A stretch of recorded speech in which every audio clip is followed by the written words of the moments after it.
안녕하세요. 오늘은 10월 4일 수요일입니다. 특별히 아시시의 성 프란치스코 기념일이죠. 주기를 축하드리고요.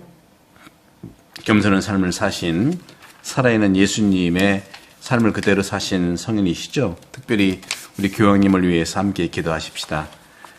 프란치스코 1세 교황님, 이 우리 교회가 정말 가난의 영성을 살면서 교회다운 교회의 모습으로 거듭나기를 늘 애쓰는 교황님 건강을 위해서 특별히 기도합시다. 오늘은 루카복음 9장 57절에서 62절이죠. 이 말씀드린 대로 9장 50절부터 계속해서 예루살렘으로 향하는 그 길에 있어서 오늘은 스승님을 따르겠다고 하는 세 종류의 디사이플십, 제자관이 제자의 모습이 나오죠. 예루살렘으로 가는 예수님의 길을 간다고 하는 것은 바로 예수님께서 제자들의 이러한 그 어떤 태도들, 조건들, 제자의 어떤 유형들을 오늘 3명을 보여주고 있어요. 예수님을 따른다고 하는 그 제자들은요, 전체적 평생의 삶에서 주님을 따르겠다는 하는 그 모습일 텐데 상당한 어려운 헌신을 말씀하고 있는 것이죠. 팔레스타인의 이런 경작 형태를 보게 되면 아주 정량을 가지고 경작을 해도 모자라는 그런 척박한 곳이기 때문에 오늘 주님께서 말씀하시는 이 3명의 유형에서 우리는 어떠한 유형의 제자의 모습으로 살아가는지를 이렇게 살펴보는 기회가 되면 좋겠습니다. 예수님과 제자들이 길을 가는데 첫 번째 어떤 사람이 예수님께 자발적으로 따르겠다는 말을 해요. 어디로 가시든지 저는 스승님을 따르겠습니다 하고 말씀을 하고 있어요. 그러자 예수님께서는 여우도 굴이 있고 하늘의 새들도 보금자리가 있지만 사람의 아들은 머리를 기댈 곳조차 없다. 이것은 정말 너의 적극적인 어디든지 나를 따르겠다고 하지만 사실은 머리 둘 기댈 곳이 없다. 외롭고 쓸쓸하고 힘들고 그렇게 힘이 나는 그러한 길이 아니다 하는 말씀을 하고 있는 것이죠. 정말 이렇게 첫 번째 어디로 가든지 따르겠다고 하는 이 사람들, 정말 그 예수님을 좋은 선생님으로 알아차린 거 아니겠습니까? 여러분도 학생 시절에 정말 따르고 싶었던 선생님들이 계시잖아요. 따르고 싶고 닮고 싶은 선생님들이 학교에 있었잖아요. 그러면 그 선생님의 과목을 열심히 공부하죠. 저도 이제 신학교 때 교회 신학을 너무 좋아해서 우리 심상태 몽시니어의 강의를 정말 진지하고 재밌게 잘 들어서 지금도 저는 교회 신학을 공부하고 있는지도 모르겠어요. 이렇게 초기 교회도 초기의 첫 교회들도 바로 이렇게 탄생했습니다. 사도들은 예수님을 만나서 따르고 닮아간 교회입니다. 오늘날 저는 그런 점에서 예수님을 따르고자 하는 정말 이렇게 많은 분들이 있을 거예요. 어디로 가시든지 저는 스승님을 따르겠습니다. 오늘날 이러한 따른다고 하는 사람들도 있을 텐데 바로 이분들이 따른다고 하는 것은 첫 번째로 우리 카톨릭 교회의 성경에서 예수님을 참으로 안내하는 그러한 경험이 필요하다. 저도 그래서 사목을 정말 예수님께서 하신 것처럼 그대로 해보려고 노력을 하고 있죠.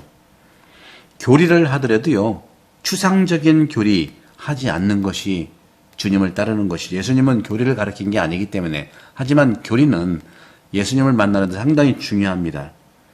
추상적이지 않고 예수님을 닮아가기에 더 높고 더 넓고 더 깊은 하지만 그러한 모습이 구체적으로 디테일하게 나타나는 것이죠.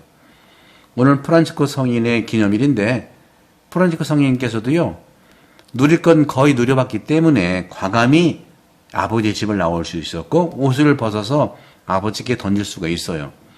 이건 오늘날 영성 심리학자들도 그렇게 공감하고 통찰하고 있는 건데, 사실은 사제가 되고 그리스도를 따른다는 사람들은요, 결핍 상태에서 오는 그런 부작용들이 있을 수 있지만, 어려서부터 사랑도 많이 받고 또 어느 정도 경제적인 유익, 경제적으로 풍요를 좀 체험한 분들이 정말 예수님을 잘 따를 수 있는 그런 부분에 저는 강추를 하고 싶습니다.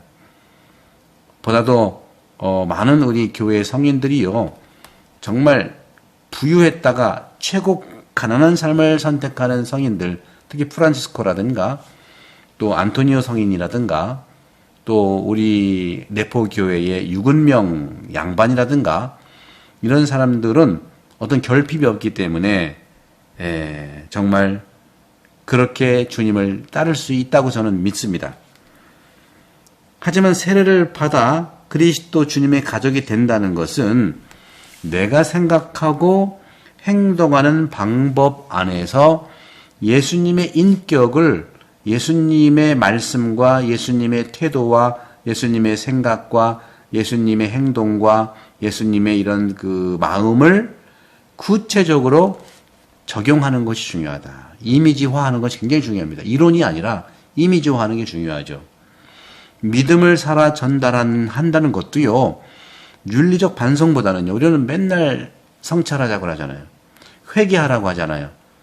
가장 기본이죠. 그러나 회개와 성찰을 뛰어넘는, 정말 윤리적 반성을 좀 뛰어넘는 복음의 한 구절 한 구절을 읽고 내 걸로 만드는 거, 내면적 장면을 찾아서 내가 살아갈 수 있다고 하는 그런 용기, 이것이 바로 윤리적 반성보다 훨씬 중요한 신앙을 살아가고 전달하는 방법입니다.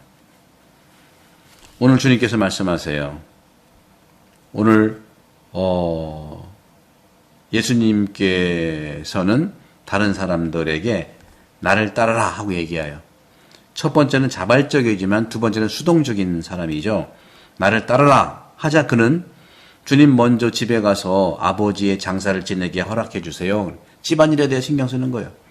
근데 예수님께서는 죽은 이들의 장사는 죽은 이들이 지내도록 내버려 두고 너는 가서 하나님의 나라를 알려라 하고 얘기하는 거예요. 그리고 마지막으로 또 다른 사람이 1번과 2번을 좀 섞어놓은 것 같아요. 마지막 사람은 세 번째 유형은 주님, 저는 주님을 따르겠습니다. 하지만 먼저 가족들에게 작별 인사를 허락해 주세요. 같은 말이죠. 먼저 아버지 장사를 지내게 해달라. 그리고 작별 인사, 뭐 가벼울 수 있죠. 작별 인사까지 하지 말랄 법이 있을까 하지만 작별 인사를 하게 해주세요 했더니 예수님께서는 쟁기에 손을 대고 뒤를 돌아보는 자는 하나님 나라에 합당하지 않다 하고 얘기를 하는 거죠. 바로 이 부분들이 구약 성경에도요, 이런 말을 하고 있는 거죠. 바로 엘리사 예언자도 똑같아요. 쟁기, 다시 말하면 여기 나온 것처럼 마지막 구절에서 쟁기에 손을 대고 뒤를 돌아보는 자는, 그러니까 그 루카복음에서 얘기하는 이 부분이 우리에게 상당히 중요한 부분으로 나오는데, 이것이 엘리사 이야기도 나와요. 열왕기 19장 19절에서 21절에 엘리사에 의해 엘리야에게 했던 요구들이 되풀이되는 겁니다. 그렇죠? 그런 부분에서도 우리가 이제 여기서 볼 수 있는 부분들이 바로 하느님 나라에 합당하지 않다 하고 마지막에 이제 말씀했던 부분이잖아요. 그렇죠? 여기서 말씀드리면 그 가족들에게 작별 인사 해달라고 하니까 쟁기에 손을 대고 뒤를 돌아보는 자는 하느님 나라 합당하지 않다고 얘기하는 건데, 이것이 바로 쟁기의 이 모습은 엘리사를 회상하는데요. 엘리사는 밭을 갈고 있을 때 부르심을 받았거든요. 그럴 때 엘리사가 이렇게 얘기해요. 아버지 어머니께 작별 인사를 한 뒤에 선생님을 따라가게 해주십시오 하고 청탁했더니 열왕기 전서 19장 19절에 21절, 엘리야는 그에게 허락을 한 거예요.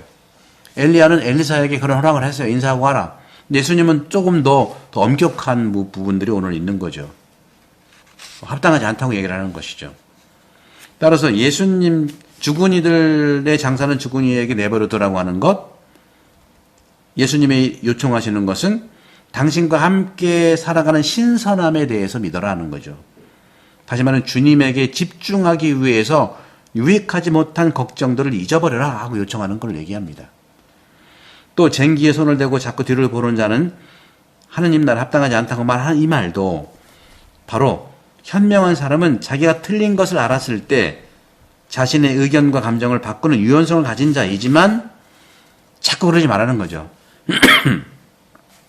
그리스도의 참 본질은 그리스도의 인격에 믿음을 두고 있는 것이고, 그리스도의 현존을 의심하며 믿는 것은 확신을 하지 않는다는 것이다 하는 거죠. 확실히 예수님은 조금 더 엄격한 루카복음의 모습이 있는데, 그런 점들이